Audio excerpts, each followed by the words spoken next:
You're listening to The Content is King with Kenneth Baucom.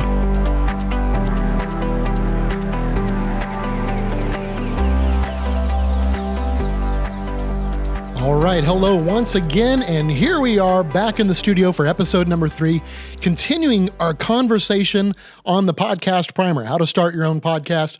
This is a talk that I gave just a few weeks ago at one of our local camera stores, and had a lot of people ask for another opportunity to learn more and to dive deeper into some of these concepts and principles. And so I want to do that with you. We kind of summarized overall where we're going to be going in episode number 1. In episode number 2, we dived into the podcasting fundamentals and talked about some of those things for a little bit. And now what I want to do is go ahead and bring you into the gear guide. Okay, are you ready? I'm going to include a couple of jokes in here, so please bear with me. This is one of those things that's kind of hard to admit. But I do have a medical condition. It's called GAS. I have GAS, people. Gear Acquisition Syndrome is what that stands for. So now you can laugh. There's the punchline. And, sometimes it's difficult to stop yourself from buying the newest, latest, shiniest, beautiful thing. And so what I want to do is help you learn from some of my mistakes and some of my learned behavior along the way, and help us both make better choices when it comes to buying gear. Now, specifically with a podcast, there's a couple of things that happen. People often ask me about the environment that they should record in. And then people also will ask about what gear they need to get started. And so we're going to talk about those things today. And really, I'm going to bring it down to kind of 2 main principles, and that's going to lead us into our third talking point, and that third one's going to wrap over into episode number 4 as well. So we're going to kind of split that content up just a little bit, but I'm hoping that this is useful to you and helpful for you as we learn and grow together. Now, I love it. The studio that I'm recording at today is featuring some of my favorite products. You can find the links to these on my website. I will admit that I do earn some commissions from affiliate links on my site. So, I appreciate any support that you can provide, whether it's hiring me to come out and do some consultation for you, or whether it's simply just buying through the links that I provide you. That way, we can keep this show going, bring on some other guests to learn more about other areas of content creation. But of course, here on The Content is King, episode number 3, I want to get into the gear guide. Are you ready? Here we go. All right, so for those of you that are looking online, you're going to see some different graphics and things along the way. For those watching in the podcast, there'll be a link there where you can actually click through to see some of these slides and photos as well, if you'd like to do that. I meant to mention that on the last episode as well, so we'll make sure those links are there and available to you. But let's talk about gear just a little bit. One of the pieces of gear that people maybe think about not as gear, but as just kind of their environment. People often think, well, hey, in order to record a podcast, I need to have floor to ceiling foam, or I've got to make it look like a professional radio studio. And while the foam can definitely be a huge help, and of course it looks fantastic, especially if you shoot some color across the front of it or something like that, definitely you can get some really great appeal that way, but it's actually not required. You don't have to have it everywhere. What you do need to think about when it comes to your sound is simply being able to control it. So the room that I'm in right now, there are lots of different edges and surfaces. As a matter of fact, as I look around, I actually don't see any foam at all. What? How are we doing that? And I probably shouldn't say we, it's not my studio. It's a studio that I'm renting for this particular episode. But, there's some curtains hanging, there's some chairs, there's some pillows, things like that, some plants and things that you maybe can see here behind me and maybe to the side of me. So there's definitely a lot of ways for us to control the sound and help absorb some of that rogue sound. But there's actually no foam panels here. And yet we can do a podcast. And we can get a great recording out of it. You can listen to it. Here we are. Do you hear people in the next room? Do you hear people upstairs? Do you hear people outside? Cars on the highway? Just literally like 100 feet away? No, because it's about controlling the sound. It's not about buying all the gear. It's about controlling the sound. So we're going to talk about a couple of things. Let's first talk about acoustic treatment.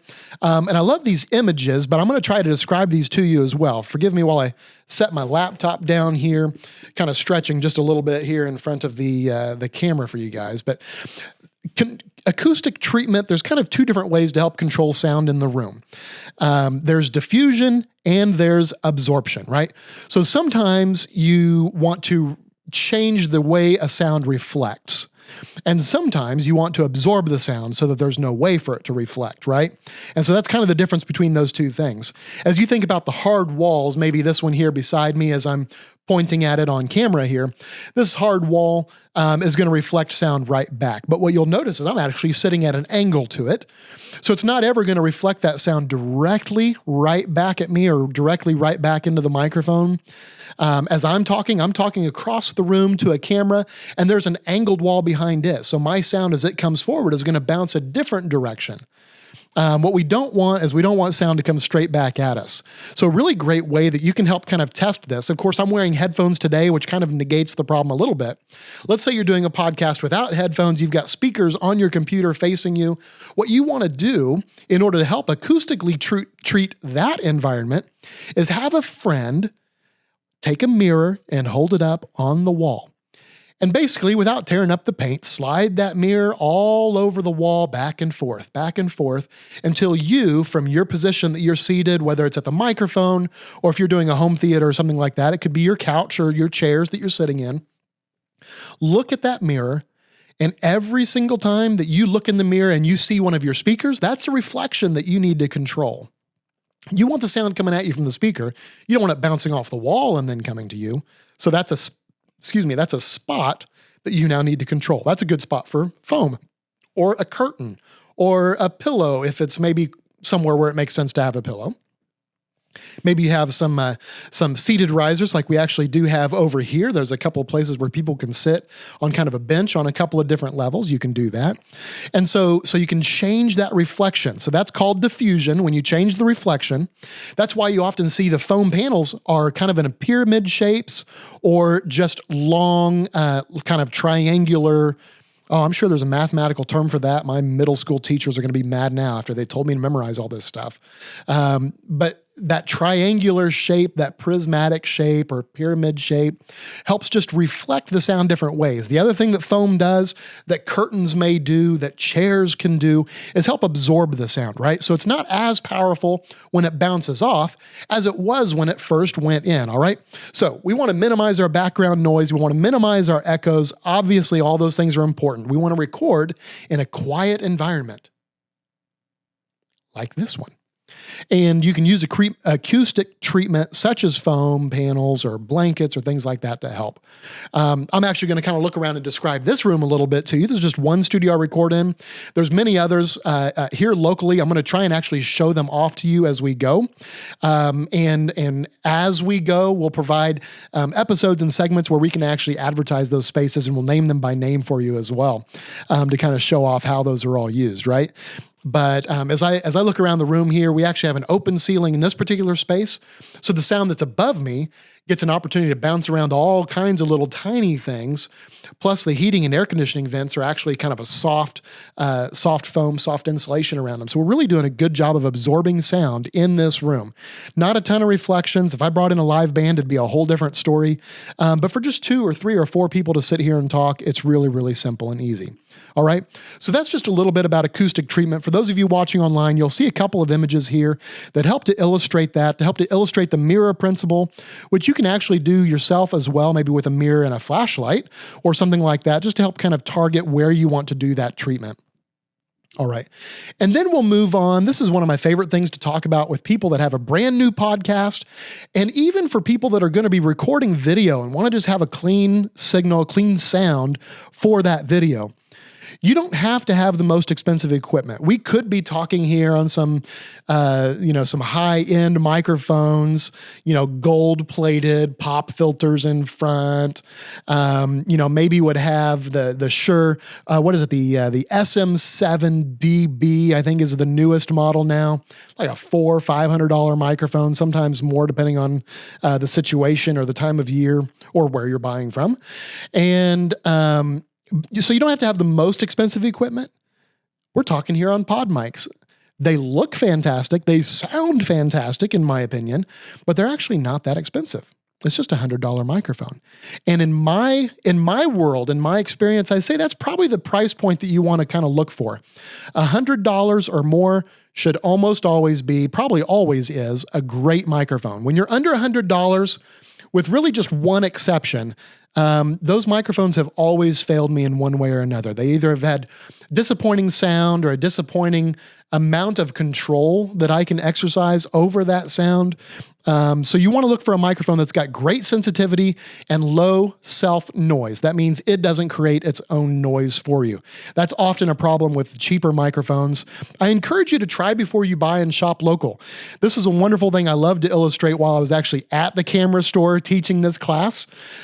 Shop local, and just point to the wall, and there's all the microphones hanging right there on the wall from our good friends at Rode. And again, I'm not paid to promote any of these products. I'm only paid maybe by affiliate links if you choose to buy. So these are my true and honest opinions. Like I kid you not, I'm trying to help you guys grow just like I'm growing. I want to recommend only the good equipment that I have worked with, that I know is fantastic, that I've had a chance to actually test and speak into myself. So here we are with the Rode Pod Mic.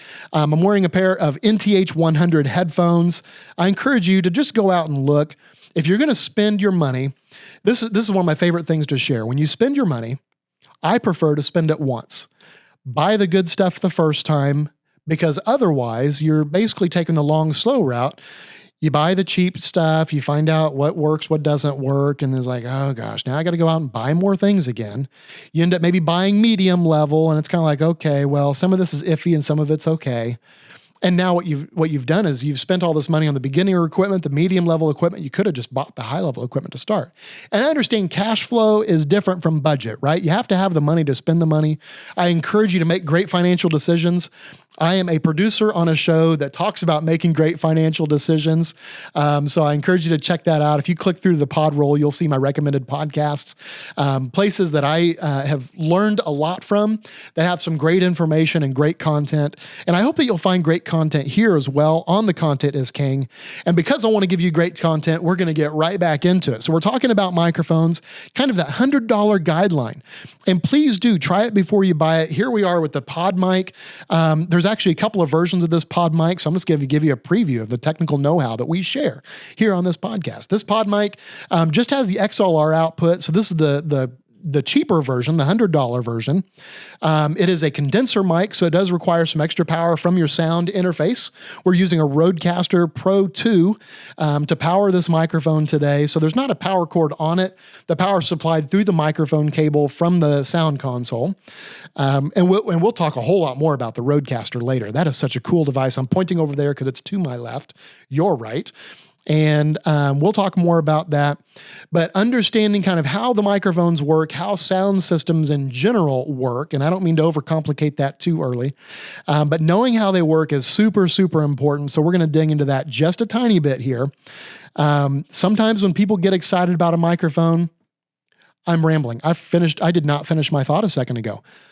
The Rode Pod Mic, this is the cheaper version. They have a slightly more expensive version, or maybe it's double the price. I forget exactly. Has a USB-C port on the back as well. So if you're just podcasting by yourself, you might choose the other one because it can kind of work both ways. But if you're going to have guests, you're going to probably want just this one because it's a whole lot easier for you to get your group together in one place and be able to save a little money along the way, because I'm here to help you save the money too. All right. I finished talking about the microphone. Let's move forward a little bit. One of the things that people have difficulty with is understanding how to run their equipment. And we're going to go into a lot of detail on this later. What I want to do is I want to hit a high note right now, right? As you plug in your microphone, you need to be aware there's more than one place to change the volume of that microphone, right? So some of this is easy. I'm not trying to talk to you like you're stupid or anything, all right? I'm just trying to share all the knowledge because there's a lot of different people watching and listening to this podcast at a lot of different levels, okay? So here we go. Here's some of the differences here. There's a lot of places where you can set the volume. Obviously, you can turn your speakers up or down, or headphones if you're wearing headphones. That's one space. But is that really affecting the microphone? It's actually not. It's just affecting that output level. Your microphone, generally has its own volume control. It might be physically on the mic, it might be in your computer or on your recording device, but it's often not just one control. If you start paying attention to all the different ways that you can change the level and change the volume on your microphones, you'll find out there's actually many, many more places. So for those following along in the link or watching live online, you're going to see this illustration. It's kind of a technical diagram, but I want to share this for you, right? So microphones connect somewhere to record. There's a lot of different ways this can work, but here's what I want you to think about, and this is just as critical as any other equipment choice that you make, and this is called gain structure, all right? Now, this can get super detailed and technical if I wanted to. For our purposes today, we're going to stay kind of light on this part. Gain structure is basically just the decision-making process and the end result of that process that says, okay, where am I turning the volume up or the gain up or down, as may be appropriate?